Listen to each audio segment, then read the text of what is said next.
So, 2026 was supposed to be the best year gaming has had in a decade. Grand Theft Auto returns this November for the first time in 13 years, the longest gap between mainline entries this franchise has ever had, and arguably the most anticipated release in the history of the medium. Assassin's Creed clawed back its wave back into form after years of people writing their series off. And back in May, we actually got the first genuinely great James Bond game ever made. 007 First Night got really strong reviews and sold over 2.7 million copies in its first week alone. On paper, this was the year the industry proved it still had it. And yet, ask almost anyone who works inside this industry right now how they are doing, and the word that comes back is not excitement, it's crisis.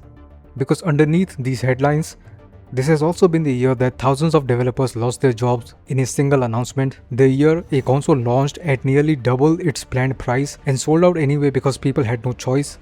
The year one of the most anticipated sequels ever made quietly became a test case for whether a game is allowed to cost $100. And if you have been anywhere near gaming discussions online the past few months, you already feel it. Even the most casual players can sense the writing on the wall. Something about this industry is breaking right underneath its biggest year in memory. It's not a pile of unrelated bad headlines that happen to land in the same 12 months. It's one mechanism showing up in 7 different places at once. And by the end of this video, I want to show you this loop, because once you see it, you won't be able to watch the next biggest launch ever the same way again.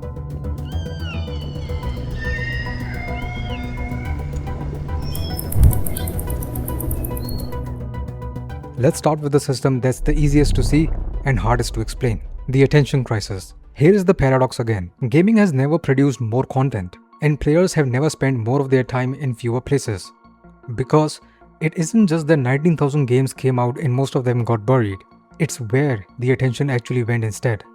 A huge share of total playtime on every platform is concentrated in a small handful of live service years-old titles: Fortnite, Minecraft, GTA Online, Roblox, and whatever your personal backlog looks like. Games that never really end. And those games have had years to accumulate players who have no reason to leave. And that's before you even get to what these games are competing with outside gaming entirely. A new release this week isn't just fighting for a space against other new releases. It's fighting TikTok. It's fighting a 4-season show you haven't finished. It's fighting your own Steam library, which statistically, if you're watching this, already contains more unplayed games than you will realistically get through in your lifetime. So think about what that actually does to the economics of making a game. 20 years ago, the scarce resource in this industry was money. Could you afford to make the game? Today, for almost every studio, the scarce resource is attention. Can you get someone to actually open it? And once they open it, can you hold them there for 50, 80, 100 plus hours a modern release wants from you? That single shift from can we afford to build this to can we get anyone to notice this is the root of almost every decision you are about to see in this video. Because if attention is scarce, the industry starts optimizing for one thing: never letting go of players once you have got them. Which brings us to why games have gotten so enormous: the blockbuster trap. Modern AAA games development budgets are staggering in a way that's genuinely hard to picture. Industry reporting and regulatory findings have put the development cost of some of the biggest recent titles above $200 million. And once you add marketing, some franchisees are pushing several hundred million, all in before a single copy sells. Now, hold that number next to the attention problem from a minute ago. If you are spending $200 million and players only have room in their lives for a handful of games, what kind of game can you afford to make? Not a small one, not a weird one, not a niche one that 30,000 people adopt. You need something that can plausibly capture a meaningful slice of that limited attention across the entire planet. Which means bigger maps, more systems, more set pieces, more side content, more hours of playtime to justify price tag, and to keep players inside your ecosystem instead of a competitors. And here's the part that should actually bother you. If you are the publisher, the more expensive a game gets, the less creative risk you can afford to take with it. A $20 million game can be strange. It can be a swing. If it fails, you can make another one next year. A $300 million game cannot fail. It has to be built to appeal to almost everyone, which quietly pushes it towards being like almost everything else. This isn't a new story, by the way. It's the exact one Hollywood already lived through. Once every movie needs to be a $1 billion franchise installment, The industry stops making anything in between the tentpole and the ultra cheap. Gaming is walking the exact same path, a decade or two behind. And you can see the wreckage already. Concord, Skull and Bones, Suicide Squad, these are games that were built with enormous budgets and came with enormous expectations. They were built to be safe, and being safe was not enough to save them. And it's not that the games need to be expensive to be good. A game like Hollow Knight was made with less than $60,000 and it made well over $100 million. Black Myth Wukong was made under $50 million and made over $1.5 billion in sales across all platforms. So what happens when the game itself, sold once for $70, isn't enough to recoup that budget? You stop selling the game. You start trying to sell the player. This is where we get to the monetization maze. Here's a fact worth sitting with. The subscription side of the gaming alone, Game Pass, PS Plus, and everything like them, is projected to grow from roughly $14.5 billion in 2026 to over $24 billion by 2030. That's not a niche revenue stream anymore. That's taking over the entire business. And you can watch the same logic play out at the individual game level. A $70 game almost never actually costs $70 anymore. Take the example of Assassin's Creed Shadows and every other game like it. There's a $70 standard edition of the game, and then there is $90 deluxe edition, and a $120 ultimate edition, 3 days of early access if you pay more, a season pass, a battle pass running on its own separate clock, cosmetics, premium currency, XP points, priced just awkwardly enough that you always have a few dollars left over after you spend it, so you top it up again. Rockstar Games came out with the announcement in late June that the standard version of GTA 6 will cost $80 and the Ultimate Edition will cost $100. The Ultimate Edition would include weapons, vintage cars, boats, kayaks, and some character customization options that are exclusive to the Ultimate Edition of the game. And the thing is, despite the company making $1 billion in a single day through pre-orders, the stock of Rockstar's parent company Take-Two actually went down as the institutional investors expected the standard version of the game to be launched at $100, on top of the fact that it will be a digital-only release with no discs available for purchase. We are going to talk more about physical discs in level 6, by the way. The easy read here is microtransactions are bad. And honestly, that take has been made 10,000 times already. It's not interesting. The actual shift is more specific and more revealing. Publishers have quietly stopped trying to maximize how many people buy the game and started trying to maximize how much money they can extract from each person who already has it. That's a completely different business. Selling more copies means competing on quality, word of mouth, on being genuinely worth someone's $40. Extracting more from existing players means engineering their psychology. Daily login rewards, limited time events that vanish if you don't show up, sunk cost mechanics that make quitting feel like throwing away progress you already paid for. The modern video game increasingly isn't trying to be a purchase, it's trying to become a recurring expense. You didn't necessarily sign up for on paper, but that functions like one anyways. Another thing that hurts as a gamer is the fact that every AAA game costs the same. It just doesn't feel right to pay the same for Elden Ring and the yearly installment of the Call of Duty franchise. Now you would assume that with revenue models this aggressive, this would at least be a golden age for people actually making games. Wrong. It has been the opposite. Here comes the graveyard of studios. According to the 2026 State of the Game Industry Survey, based on responses from over 2,000 industry professionals, found that 28% had experienced a layoff in the past 2 years. In the US specifically, that number was 33%, 1 in 3, and 2026 gave us the largest single event in that trend so far. In July, Microsoft cut roughly 3,200 jobs and moved to divest 5 studios: Untied Labs, Arcane Leon, Ninja Theory, Double Fine, and Compulsion Games. Xbox CEO Asha Sharma called this the most significant restructuring in the platform's history. That's the 5th major Xbox layoff wave since the Activision Blizzard deal closed in 2023. Not the first, the 5th. Here's the contradiction worth sitting inside for a second.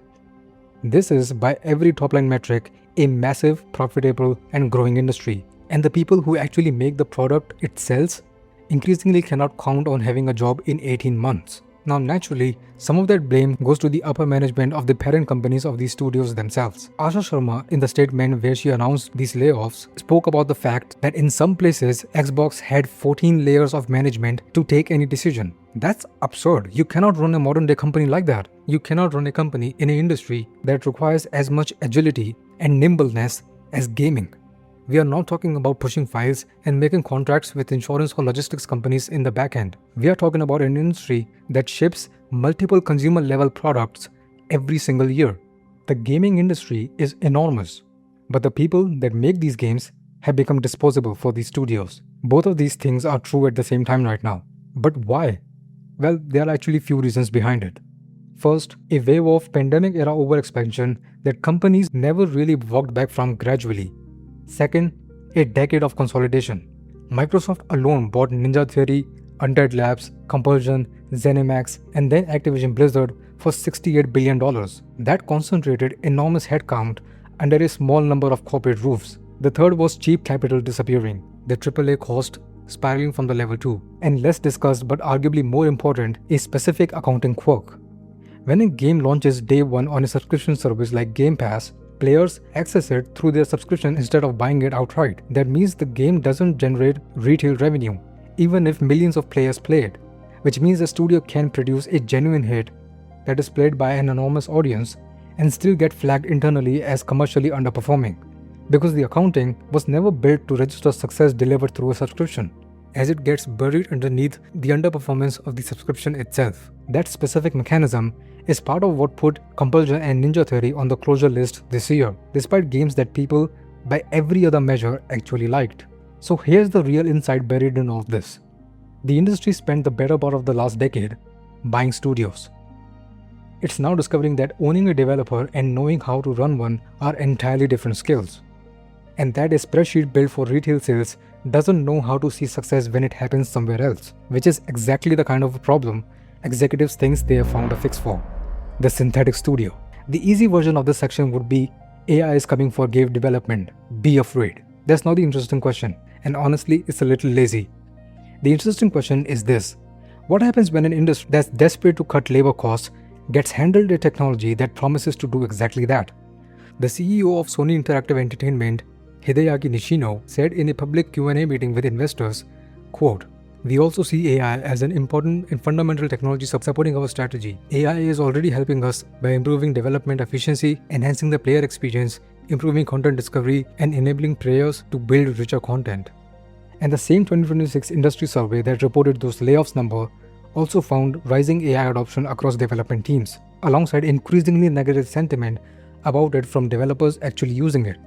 Those two things are happening in the same studios, often to the same people. What AI is genuinely good at right now, in this context, is generating volume, concept art variation, texture work, dialogue lines, filler NPC conversations, code scaffolding, testing at a scale no human team could match. There are already academic papers exploring AI native games, where generative content, quests, dialogues, entire NPC personalities aren't just a production shortcut. It's part of the actual gameplay loop you experience. And here is where it loops back to everything we have already covered. AAA games as established in level 2 need enormous amounts of content to justify their price and their runtime. AI is extraordinarily good at producing enormous amount of content fast and for a fraction of the labor cost. On paper, that looks like the fix for the industry's entire cost problem. But go back to level 1 for a second. What was the actual scarce resource? Not content, attention. Players already have more games than they will ever finish in their lifetime. So what does it actually solve?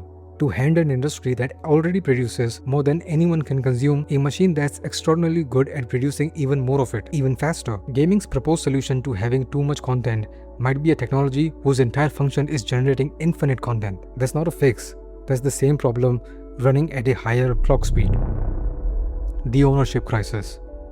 Here is a distinction worth being precise about, because it's the only one that actually explains why this matters economically and not just emotionally. Physical distribution is expensive for a publisher.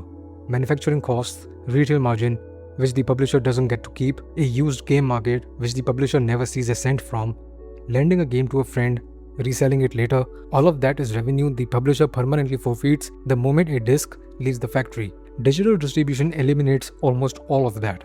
No manufacturing, no retail cut, no resale market cannibalizing full price sales, and critically, a direct relationship with the customer that a publisher never had when a copy sat on the shelf at a third-party store. Sony's move to wind down physical disc production for new PlayStation games sits inside this exact logic, and it's part of a much broader shift the entire industry has been making for years. towards a model where publishers control not just the sale, but everything that happens after it. Because once distribution goes fully digital, ownership starts to mean something different than it used to. For 40 years, buying a game meant owning an object. You could sell it, lend it, keep it in a drawer for 20 years and play it again exactly as it was. Increasingly, buying a game means receiving permission, a license that a company can modify, restrict, or revoke. Games get delisted, online components get shut off, sometimes turning an entire single-player game unplayable if it was built with an always online requirement. None of that is hypothetical or rare anymore. It's a routine expected part of owning games digitally in 2026. And it matters here specifically because it's the same move as level 4 and level 3, just aimed at a different magnitude. Extract more control, more repeat revenue, and reduce the leakage points where the publisher doesn't get paid. But all of this, the control, the extraction, the subscription, assumes people can still afford to walk through the door in the first place. Which brings us to the last level of the crisis, the hardware squeeze. This is where the whole thing closes the loop. And it's the part almost nobody outside the industry has connected yet. The AI infrastructure built out, the data centers, the training clusters, everything powering the boom we have all been living through for the past couple of years, competes directly for the same components that go into consumer electronics, memory chips specifically. Samsung and SK Hynix together produce roughly 95% of all of world's DRAM. And over the past year, both companies have shifted meaningful production capacity towards the far higher margins available from AI server chips. DRAM contract prices have risen more than 170% year over year as a direct result. Watch what that did concretely this year. Valve's Steam Machine was internally targeted at around $700 to $800. It launched at just over $1,000 because in Valve's own words, the original price target was quote-unquote no longer viable. The PS5 got its first mid-generation price increase in the console's history. Xbox hardware followed, and analysts are now openly saying that this sets a price floor above $1,000 for the entire next console generation before a single next-gen machine has even been announced. Now watch the loop close completely. Games got too expensive to make, so studios started squeezing more revenue out of each player. Squeezing players harder made publishers more dependent on subscriptions and control over distribution. Being under that much financial pressure led to mass layoffs, because a hit game that launches on a subscription doesn't register as a hit on the balance sheet. Layoffs pushed studios towards AI as a promised fix for shrinking headcount. And the exact same AI boom driving that adoption is a direct cause of the hardware shortage that's now making it more expensive than ever for anyone to actually walk into gaming in the first place as a player. The video game industry doesn't have 7 separate problems this year. It has one economic feedback loop, and we just watched it complete a full rotation in real time, in a single calendar year. Now, none of this requires a villain. Nobody at Sony or Microsoft or Take-Two sat in a room and decided to make the industry worse. Every individual decision in this video, to raise the price, to cut the studio, to pull the port, to adopt the AI tool, looks completely rational from the inside room where it got made. That's usually how the most durable problems work. Not one bad decision, a structure where every locally reasonable choice adds up to something nobody actually chose. The open question, and the one worth sitting with after you close this video, isn't whether any single one of these 7 things gets fixed. It's whether the loop itself ever breaks, or whether it just keeps completing another rotation a little tighter each time.